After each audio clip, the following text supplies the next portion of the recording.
Hello students, welcome to Banking Nagari. This is Vaibhav Saini, Assistant Manager in State Bank of India. I am making a video on preparation strategy for RRB PO and RRB clerk.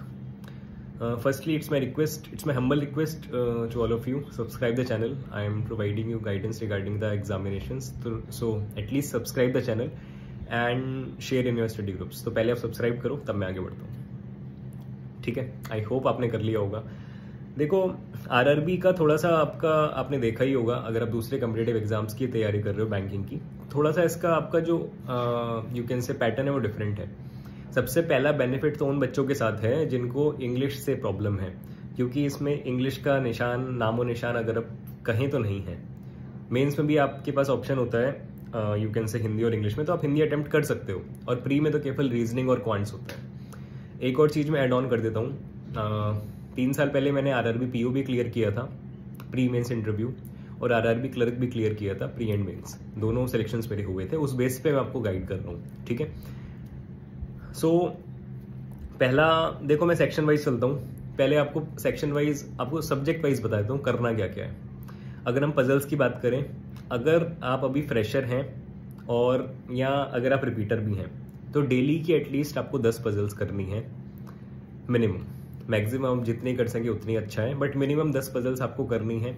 उसमें आपका floor, box, square, circle, linear row, uncertain, आपका dates and calendar, सब कुछ cover हो जाना चाहिए उन 10 puzzles में.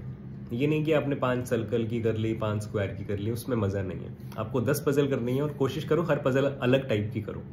ठीक है, ये पजल्स के रिगार्डिंग हो गया. अगर हम क्वांट्स की बात करें तो डेली आपको एटलीस्ट 5 या 6 डीआई करनी है प्री लेवल की. मैं अभी प्री की बात कर रहा हूँ. 6 प्री लेवल की डीआई करना कोई बड़ी बात नहीं है. एक डीआई सॉल्व करने में मुश्किल से आपको 3 से 4 मिनट लगना चाहिए, including the solving of 5 questions. 4 minute से ज़्यादा आपको नहीं लगना चाहिए प्री की डीआई में. 4 मिनट भी मैंने ज़्यादा बोल दिया. ठीक है, क्वांट्स के बाद मैं पहले वो सेक्शंस बता रहा हूँ जिनसे बच्चों को डर लगता है. क्वांट्स के बाद आप आ जाओ जीए पे. जीए आपका मेंस में आएगा, करंट अफेयर्स, बट करने आपको आज से स्टार्ट है. मतलब अभी से आपको करंट अफेयर्स याद करने शुरू करने हैं, तब जाके मेंस तक आप कॉन्फिडेंट फील कर पाओगे that you can remember each and every question with correct answer. ठीक है, ये बात हो गई आपकी जीए की, करंट अफेयर्स की. कंप्यूटर अगर आप बात करें, कंप्यूटर के लिए कोई कोर्स परचेज करने की नीड नहीं है. मैंने खुद यूट्यूब से करके क्लियर किया था.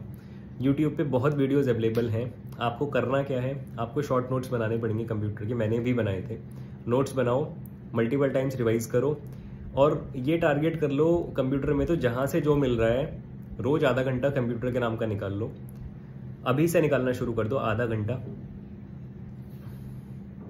1 सेकेंड. यस, रोज आधा घंटा कंप्यूटर के नाम का निकालो, और जो मिल रहा है बस पढ़ो और शॉर्ट नोट्स बना लो. भले ही आप दिन के 10 क्वेश्चन कर रहे हो, 20 क्वेश्चन के नोट्स बना रहे हो. 20 question in the sense 20 sentences आप कंप्यूटर के 20 एमसीक्यूज लिख रहे हो, बट ट्राई करो कि आप अभी से उनको करो.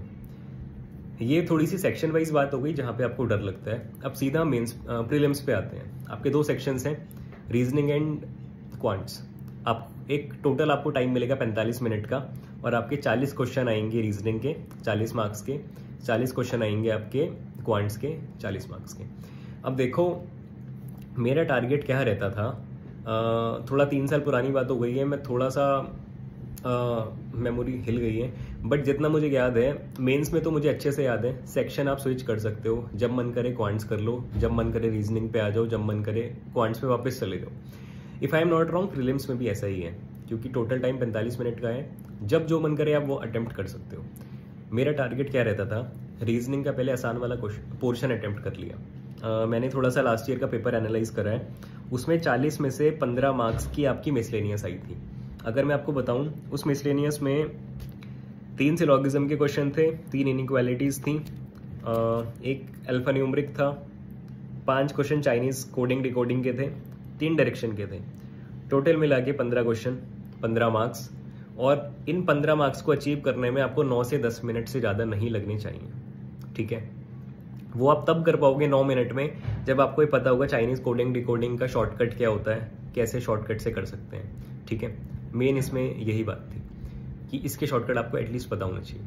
तो आपने 10 मिनट में 15 नंबर का ये अचीव कर लिया. मेरा टारगेट ये था, पहले मिसलेनियस उड़ा ली, जब मैं 15 नंबर अचीव कर लूंगा ना, मैं तुरंत स्विच करूंगा क्वांट्स पे।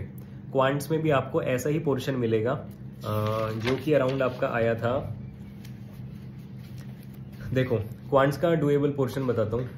2 नंबर की डेटा सफिशिएंसी आई थी, 5 क्वाड्रेटिक, 5 नंबर की 2 DI, 5 रॉन्ग नंबर सीरीज, 5 आपके अप्रॉक्स। तो टोटल हो गया आपका 5 5 10 15 20 25 और 2 27। ये 27 नंबर बहुत डुएबल हैं आपके, और इन 27 नंबर को अचीव करने में आपको 10 से 12 मिनट लग जाएंगे। 12 मिनट मिनिमम बता रहा हूँ, 12 से 13 मिनट। तो अगर हम 12 मिनट मान के चलें, चलो 13 मिनट भी ले लो, 13 मिनट इधर, 10 मिनट आपने रीजनिंग करी है, आपके 23 मिनट हो गए। अगर 23 मिनट आपके हैं तो अभी आपके बचे 20 एंड कितना हुआ 22 मिनट्स। 22 मिनट्स बचे आपके अभी। अब इस 22 मिनट में आपको क्या करना है, क्योंकि रीजनिंग में आप पजल्स छोड़ के आए हो, क्वांट्स में आपका क्या बचा है, अरिथमेटिक बचा है। आप फटाफट रीजनिंग पे स्विच करोगे, और आपकी रीजनिंग में आई थी कितनी पजल, आपकी आई थी 3 और 2 5 पजल। इन 5 पजल में से आपका टारगेट रहना चाहिए कि 4 पजल आपको अचीव करनी है, 4 पजल आपको करनी है। 22 मिनट में से आपको 10 से 11 मिनट या 12 मिनट में 4 पजल करनी है। और पजल मैं बता देता हूँ डुएबल थी। एक 9 बॉक्स की पजल थी, सीधा फ्लोर बेस्ड टाइप थी, 9 बॉक्सेस की थी। एक थी कि एक सर्कल में 8 लोग बैठे हैं, 8 के 8 अंदर देख रहे हैं, डुएबल थी। एक ईयर बेस्ड पजल थी कि 8 लोग हैं, वो 8 अलग अलग ईयर्स में बॉर्न हुए हैं, तो कंस्ट्रेंट था उसमें बट डुएबल था। 3 पजल।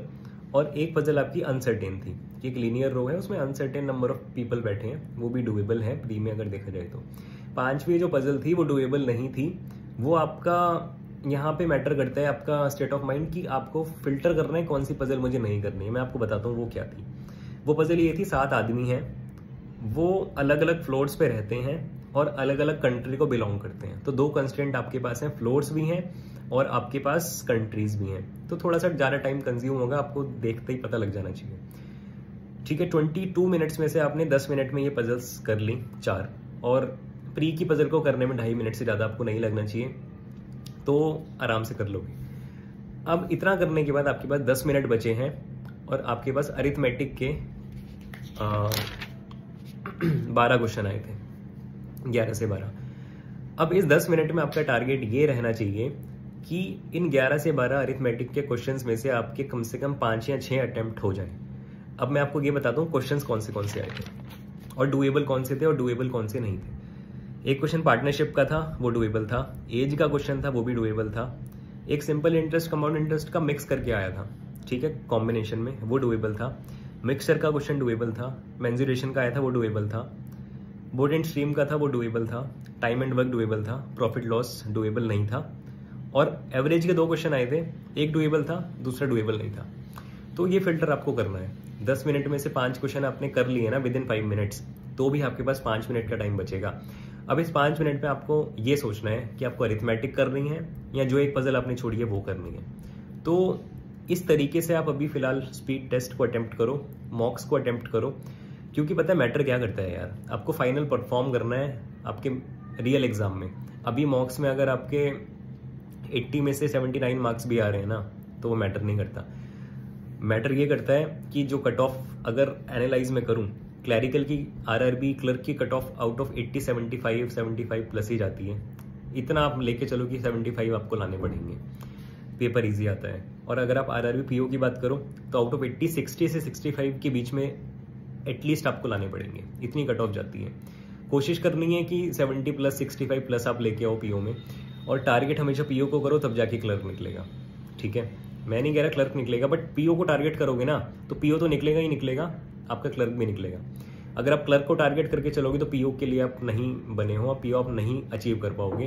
टारगेट हमेशा बड़ा रखना है, तब छोटा गोल अचीव होगा।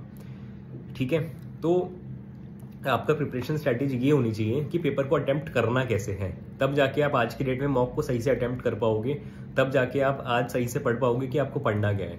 ठीक है, ये बहुत मैटर करता है। तो ये मैंने आपको बताया कि पेपर आपको अटेम्प्ट करना कैसे है। एक बार मॉक अटेम्प्ट करके देखना। अगर आपको सेक्शन वाइज स्विच नहीं भी करना तो फिर आप टाइम डिवाइड कर लो, 45 में से 20 मिनट रीजनिंग के, 20 मिनट क्वांट्स के, तो भी 5 मिनट बचेंगे। अब जो फेवरेट सब्जेक्ट है पहले उसको अटेम्प्ट करो। अगर आपको स्विच नहीं करना तो मैं बता रहा हूँ, रीजनिंग में हमेशा टारगेट होना चाहिए। पहला क्वेश्चन आपको पजल का मिलेगा, आपको अगर स्किप करना आ गया तो आपको पेपर अचीव करना आ गया, पेपर क्वालिफाई करना आ गया। पहला क्वेश्चन पजल का मिलेगा, स्किप मारो, आगे बढ़ो, सिलोगिज्म मिलेगा। जो भी इजी वाला पोर्शन है मिसलेनियस का, वो आपको स्टार्टिंग के यू कैन से 6-7 मिनट में करना है, 6-7 मिनट में वो करना है और हो जाता है। फिर आपको पजल्स करनी है 20 मिनट्स कंप्लीट, देन आप क्वांट्स पे आओगे। आपको डीआई करनी है, इनइक्वालिटी डेटा सफिशिएंसी करनी है, क्वाड्रेटिक इक्वेशन करना है, रॉन्ग नंबर करना है, अप्रॉक्सीमेशन आया था बिल्कुल हलवा, वो करना है। इसके बाद आप अरिथमेटिक पे जाओगे। अरिथमेटिक में आपके पास एज है, 10-12 क्वेश्चन में से जितने आते हैं 5-6 कर लो, जो नहीं आता छोड़ दो। फिर प्रेशर नहीं लेना, इस तरीके से करना है। फिर भी 5 मिनट का एज आपके पास बचेगा, उसमें आपको फिर ये ढूंढना है कि क्या और ऐसा बचा है जो मैं कर सकता हूँ। ठीक है, एक बार मॉक अटेम्प्ट करके देखो, अगर आपको मॉक्स देना पसंद है। नहीं पसंद तो प्रीवियस ईयर पेपर अटेम्प्ट करके देखो विद टाइमर, और अपना स्टेटस जज करो कि आप कितना कर पा रहे हो, क्योंकि कट ऑफ आरआरबी की हाई जाती है, रीजन मीन पेपर इजी आता है। ठीक है, so this is all from my side in this video. Do subscribe the channel, share the video in your study groups, and बस सब्सक्राइब करो and have a nice day.